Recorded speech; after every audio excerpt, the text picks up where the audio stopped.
Hi there, welcome to the latest episode of my 10-minute moan. The topic of this 10-minute moan is just an update on Branchform.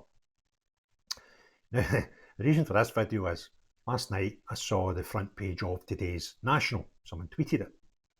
And the headline was, Top QC says Nicola Sturgeon won't get charged. Prediction by one of the country's top KCs. I thought, well, that's a bit of a juicy headline. Don't like it, but I'll need to look more into it.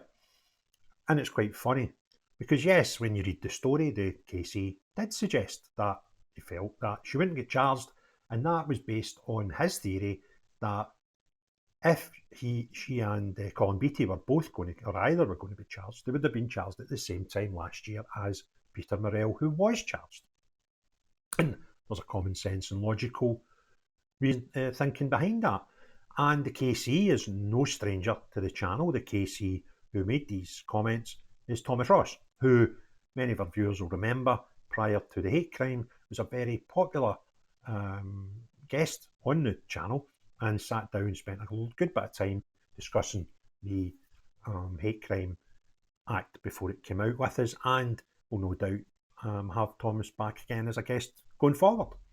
And so what he was saying was he felt that if Murrell was charged and Sturgeon and Beattie were going to get charged, they'd all get charged at the same time. What actually happened was, and the police told us this, they sent up the charges to the prosecution service and all the evidence that they had on Sturgeon and Beattie, and asked the prosecution service to provide the police with advice on what to do next with Sturgeon and Beattie. Now, up until now, nobody has told us that they are no longer being investigated. In fact, the opposite is true. The last information we had from the police was they still were being investigated, and investigation had went further than the original complaint of just £600,000 worth of misused funds. And it also was looking into other things like forgery, etc., and fraud.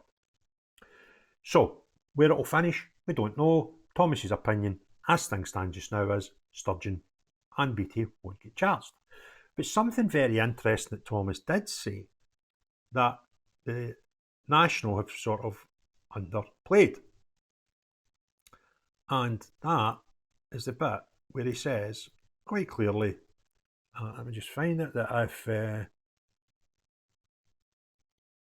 if Murrell was to go to court, which he thinks will happen soon, or will need to happen soon, and is found guilty, he will definitely go to jail. He will get a custodial sentence. Now, the logic that Thomas Ross is using on this is, to get convicted, it would have to be proved that you were acting dishonestly and essentially taking funds that were intended for purpose X and using them for purpose Y. They're jailing single mothers for £20,000 worth of benefit fraud. You can't be sending people to jail for £20,000 and not for over $500,000. You lose any credibility, so aye, it's jail time for that. So, the moral of the story is, don't just read the headlines and think that's the story. Always read the story. And when you read a newspaper article and someone says something, only ever read and take as gospel the bits in inverted commas, because that's what they said. The rest of the writing in that article is just the opinion of the person writing the article. So, if you want to take my limited knowledge and for your own benefit, don't take heart with the headlines, because I've just done the same as the National, to be fair, the headline for this particular video, and only read and believe and take as gospel, as somebody said when it's in inverted commas in the story. The rest of it, it's just guesswork. So if you enjoyed the video, please give it a thumbs up. If you've not already done so, please hit the subscribe and the notifications bell. Let me know your comments below and opinions in Branchform. But most importantly of all, unless you want to collect £600,000 from your supporters and tell them it's for one thing and do another thing with it, not you, but everyone else. Have a great day. Cheerio, bye now.